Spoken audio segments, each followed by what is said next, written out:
This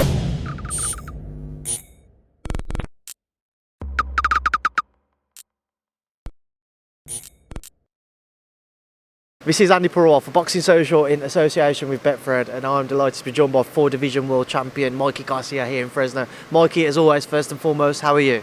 I'm good, thank you. Pretty excited now. Finally, we're a few days away from my fight. I feel good. I'm ready. All training camp went well, and we just got to get through a few, fight week activities and get in the ring on Saturday night, take care of business. Mikey, Sandor Martin, the name who's obviously going to be sharing a ring with you on Saturday night. First and foremost, why Sandor Martin? Where did Sandor Martin come from? Well, that was one of the names that Eddie Hearn brought to my attention, along with a few other names. And I gave the green light to all of them. And he's the one that went out and pursued whoever was available for the time frame that we were going to, be scheduling this fight in. And he landed on Sandor Martin as the opponent to take the fight. So I actually got to give thanks to Sandor for taking the fight, because it was a short notice situation. It wasn't that many weeks. It was probably like a 4 or 5 week notice, and so he was willing to do it. So we're happy that we're able to get a fight. Certainly the fans in the UK will know about Sandor from his past experiences with British fighters, but for yourself, what are you expecting from him on Saturday night? Well, I've seen a little bit of video on him. I know he's a good boxer. He's a southpaw. That's always just a challenge in itself, fighting a southpaw. So I know he's going to come with everything he has to try to upset me. I'm expecting the best version of Sandor Martin. I can see this being his big shot, big opportunity, and he's going to try to capitalize and capitalize on everything in front of him. So I can't take this fight lightly, and that's why I did all the training, all the sparring necessary to be in the best shape possible and be well prepared for the Saturday night. We've seen a lot of shocks throughout the pandemic. Now shows obviously starting to return to some form of normality. But does that make you even more wary of Sandor Martin, that he could come, he could upset the cards, and it makes you more cautious, not necessarily cautious, but just more aware of what's at stake, and certainly from his position, he's coming to upset the apple cart? Well, I know that, like I said, this is his big shot, his big opportunity, probably bigger than a vacant world title fight that no one really sees.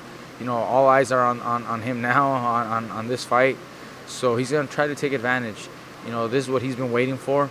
He's been a European champion. He's ready to move on to stellar fights, bigger fights, and this is it for him. So I can expect him to be the best that he can ever be.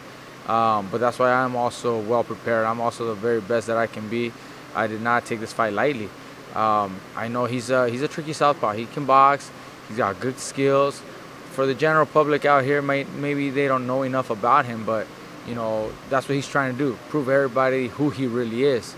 And that's why it's a good matchup. That's why I'm interested in the fight like this, because I gotta keep these younger kids, in their place. I gotta show them, where we are, and this ain't any lower level, competition. This is at the highest level you can possibly, get in boxing.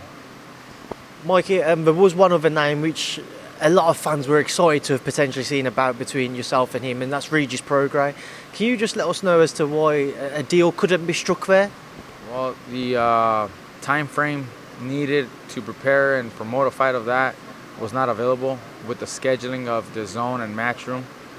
I spoke to Eddie. You might be able to talk to him and get you a better answer, but from my understanding, the budget for that kind of fight takes a lot more to prepare and promote than the 4 or 5 weeks that we had to promote this fight. And that's why the fight wasn't done. It wasn't that I didn't want to fight him. It wasn't that he did not want to fight me. We both want to fight each other, but when you get into the business behind it, it's not in our control. If the schedule is booked and there's only a small window, a date that's available with 4 weeks, to promote, then if it doesn't make sense, it's not going to happen. With that in mind, then, Mikey, are you confident the pair of you could share the ring beyond Saturday if everything goes to plan? If everything goes well Saturday night, then the idea and the plan is to continue those conversations with Team Regis, Team Prograis, to try and secure that fight next. Now, I'm also open and willing to fight anybody else that's available, but the main name in front of me would be Regis Prograis, because we were already so close to getting that fight done. Now, we spoke just after Jose's fight with Josh, and you always said you didn't want to go back to 140 whilst Jose had business there to deal with. Now that that's all been dealt with, if an opportunity presented itself, would you be open to facing Josh Taylor back at 140 in an undisputed bout? Oh, of course. I mean, that's probably the biggest fight at 140. You know, him being the undisputed champion at 140, there's no other fight as big as that. And if that fight is offered or presented in any way, you know, then I'm definitely going to take advantage of that opportunity. I feel that I'm at the highest level, just as he is, and I think it'll be a great matchup. I think I have what it takes to beat Josh Taylor. I think he's a great fighter, great southpaw.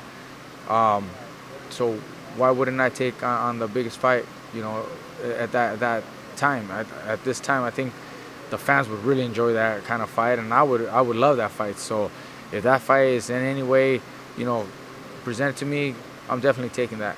When you watched his fight with Jose, did you see weaknesses you could exploit? I mean, I look at a fight, it's not that you see weaknesses, because he's a very, very well-rounded fighter. What I do see is maybe opportunities where I can do a little bit more than what Josh, you know, maybe sees in me. It's very easy for someone to see video of me, but until they get in the ring, they realize that there's so much more that they didn't see. And that's kind of where I feel I may have, you know, what it takes. I may have the advantage. You see film of me and you see a regular stand-up guy with a simple, you know, jab and a simple right hand. But ask any of my opponents once they get inside the ring if it was that easy, and they'll tell you it's a whole other game. It's subtle changes, subtle movements, small little differences that make a huge difference. And that's where I see myself with Josh Taylor. Josh Taylor's a great fighter, great boxer, but I think there's opportunities there. There's still room there for me to really take advantage. Just on Josh, he has his mandatory title defence coming up in December against Jack Catterall. I don't know whether you know much about Jack or not, Mikey, but just when you get your take on that fight, what are you expecting from it? I'm not familiar with his opponent, but I can expect, you know, Taylor to come out there and do his thing and win. You know, terrific fight for him. I think he's going to show everybody, you know, another good win. But I'm sure he wants something big after that too. You know, I'm sure he's going to look for something big fights, and if he can in any way steer, you know, in the direction that he wants to take, then, you know, he could always reach out in my direction, because I'll be available. It's good to know, Mikey. One other topic just to relate to yourself, I'll ask you about this past weekend. Manny Pacquiao, I know you guys were trying to sort of fight between yourself and him for a while, couldn't materialise it. Now Manny's retired, do you have any regret that you couldn't have shared the ring together? Well, there's no regret. I mean, that's boxing. I can't make anybody get in the ring with me. If they have a different idea, a different plan, then I can't force anybody to get in the ring with me. It's kind of just a missed opportunity that we couldn't get that fight, and we were close. We were in conversations, very close. Fight was offered several times to different entities, but when it came down to showing the you know, an actual, you know, fight itself, it just wasn't there. It's not what we believe it should be. Yeah, that's the way boxing goes. You know, you never got to see some of these fights, you know, for business reasons, not because the fighters don't want to get in the ring. It's just business. And if the promoter and entity, you know, management or network, you know, prevent it from happening, then what can you do? That's just the way it is. Final thing, Mike, before I let you go, Purewal 3, a fantastic fight this past weekend. I'm sure you, like the rest of us, were on the edge of your seat. What was your take on it? What did you make of it? What a fight, man. It's just an amazing fight. Great trilogy. I think the fans really, you know, can finally just accept and see that, you know, Fury is the best. I expected Wilder to do great, which he did. Even though he got hurt, he came back and fought, and, you know, he dropped Fury twice, and it's just, what else can you ask for, you know, from the man?